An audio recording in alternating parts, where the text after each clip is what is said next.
Aloha marketing friends, Andrew Walton here with another website review, and if you've ever struggled to figure out how the heck do I explain what I do so my target audience is really excited about taking action and signing up to my email list and eventually spending money with me, well then I think this video is going to be very instructive. My good friend Anuschka was kind enough to let me do a review of her website. And I think what you'll find here as we go through this is, one, I'll show you a lot of different things, a lot of different ways in which you can improve your messaging, and two, I imagine you'll be able to dial in the things that you already know you do really well, things that you probably do better than 90, 95, 98, 99% of people out there, but find a way to express it in a way that's really meaningful to your target audience. So when you first land on a website, there are essentially two questions that I want to answer. One is the immediate first impression, giving them the answer to, am I in the right place? Is there something here for me? Am I going to benefit from spending my time on this website? You just have a couple seconds to do it, and that's the biggest reason that most websites have a really high bounce rate. They don't capture a lot of their traffic, etc. So that's the top priority. The other thing is, well, what's the actual goal of this website? What's the action that you want people to take? So that is like at the very top, the very first question and the very last question, that action, and then how do you bridge the gap between the two? So just giving you a quick view of how this whole website looks. Here's an opportunity to opt in for an email list. So this is probably the highest value action that someone can take on this specific page, right? So how do we get people to either take this action or take some other valuable action? Maybe hopping over to a blog post where they can be pixeled and retargeted with Facebook ads, maybe something else. So first and foremost, the way we answer the question, is this for me as a visitor? Is this relevant to my needs, to my interests, etc.? Well, first we have to define who that person is. And with this headline, simplicity, sustainability, scalability, that's fine. It reflects what the method is, right? The 3S method is, these are the three things that you get when you work with her. But who is this for, right? Simplicity, sustainability, and scalability, that could be for pretty much anyone. And as a result, it's when I come here as a business owner and as an entrepreneur and as an investor, I don't know if this is for me or not. I can't tell. It might be exactly what I need to move one of my businesses forward, but I have no idea because it's not outlining, it's not giving me any insight into what specific problems this will solve for me, or what specific outcomes I might get from doing this, right? The idea of simplicity is so incredibly broad that, actually, simplicity and sustainability, it's not even clear that this is about business, right? When we get to scalability, it's like, oh, okay, well, I guess this is a business thing. But from the first couple of words, it's not even clear that like this might be about minimalism. Just as an example, it's a little bit ridiculous, right? But to give you some perspective on the impact that every word you choose has.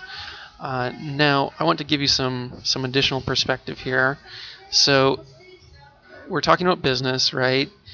Here are some of the different problems, but it's not until this point where there's some indication of really who is this for, right? So it's for a business owner or manager of a service-based online business and their teams, right? That now already I have some perspective, some understanding of who this isn't for and who it is for. Now it's not clear as to how big these businesses are. Are these businesses with 5 to 10 employees, 50 to 100 employees, thousands of employees? Who is this for ideally? Now, defining that, you might not start with this up in the headline, but if we don't know exactly who this is, then we're going to have a lot of trouble coming up with a headline that's really compelling for that person, right? So here is, I think, one of the most valuable things that you can learn in terms of messaging, and that is to focus on symptoms and not problems. What do I mean by that? Something like, okay, a problem might be, okay, you don't work on your own terms. A problem might be you hustle 24/7 or 25/8, right? Those are problems, but what are the symptoms of those problems? What does it actually look like? What is the thing that you can point a finger to, that you can see, or that you can hear, or that you can touch? So let me give you a specific example. If you hustle 25/8, that there's no emotional content to that idea because it's nebulous, it's not specific. Whereas if you said something like, if you are the first person into the office at the morning and the last person to leave at night, and you still feel like you haven't finished everything that you needed to that day, then this is for you. Right? Now that is something that anyone can imagine in their head, right? They can imagine driving into work before the sun gets up. They can imagine getting out of work, being the last person to leave their office, the one who turns the key and locks the door, or whatever equivalent is for this specific audience, or whatever analogy or metaphor or little mind movie you want to create for your people, right? It doesn't have to be that one, but the point is, that's the level of specificity that gets someone who's on your website, who's reading your copy, to feel like, oh my God, this person understands my pain, right? Especially in a business space where a great many people talk about, here's how you get more clients, here's how you stop the hustle, here's how you live or work on your own terms, right? Those super, super high level ideas that anyone can say. But if you're talking about, I don't know, being the first into the office at the morning and the last one to leave at night, that's speaking to a very, very specific group. That isn't everyone. That's not for digital nomads. So if you want to immediately eliminate the people who aren't right for you, which good copy should and good design should do, effective design and effective copy will do, then that's the sort of level of specificity that we're looking for. Now, the next thing that I think will be very helpful, both for this site specifically and for any site, for the next site that you create for yourself or for a client, is the idea of focusing on one specific outcome and one specific pain solved, right? So that might be, in this case, if we're talking about build a successful business with systems automation and delegation. This sounds like, now I might be wrong about this, right, because I don't know the exact offer, but this sounds like it's something to the effect of, here's how to make twice as much money from your business while decreasing the hours that you work by 40% or 50% or 60% or some percent, right? Now, that's not to say that we should go with a make more money, save more time angle, or that's what the headline should be. But that is, before you go and write your headline and your subheadline and your descriptions and all this body copy, I think it's really important to dial in what is that one outcome that's going to have your target audience sit up in their chairs and pay attention and go, oh my God, if I could only have that, everything would change, right? Not long ago, I actually did a hand-raising post for a friend that resulted in some $7,000 or $8,000 in sales over the next couple days. That was something to the effect of, would you be willing to take it was like either a 10 or 20% cut in pay if it also cut or cut in revenue if it cut down the hours that you worked by 50%, something to that effect, right? And one of the reasons for that angle was, well, if I said double your income and half the time that you work, that's fairly hard to believe. It sounds like BS, right? But if I say, hey, whatever you're making now, would you be open to making 10% less if it took half the work off your plate? A lot of people would be thrilled with that, right? And this specific target audience that I was talking to in this case, that's working, 80 to 100 hours a week, be like, yeah, I'd totally be open to making pretty much the same amount of money, but actually have my life back. So this may or may not be relevant to this particular case, but that's what I'm talking about when I'm talking about dialing in that person so incredibly specifically that you can make such a compelling 1 or 2 line outcome, problem solve, or offer that it's really, really hard to say no to and really, really easy to say yes to. So there's really no need for me to go through all of this line by line, because the thing that will improve all of this, make all of this more effective, is dialing in that one single outcome. Because once you have that dialed in, once the person is really, really dialed in, once you change these problems, right, Hustle 25/8 to, let's call them mind movies, first in the morning, last out in the evening, still with a stack of things in your to-do list or papers in your to-do list, or however you do that. Constantly putting out fires. That's like a high-level cliche. So again, I'm not going to go through all of these points.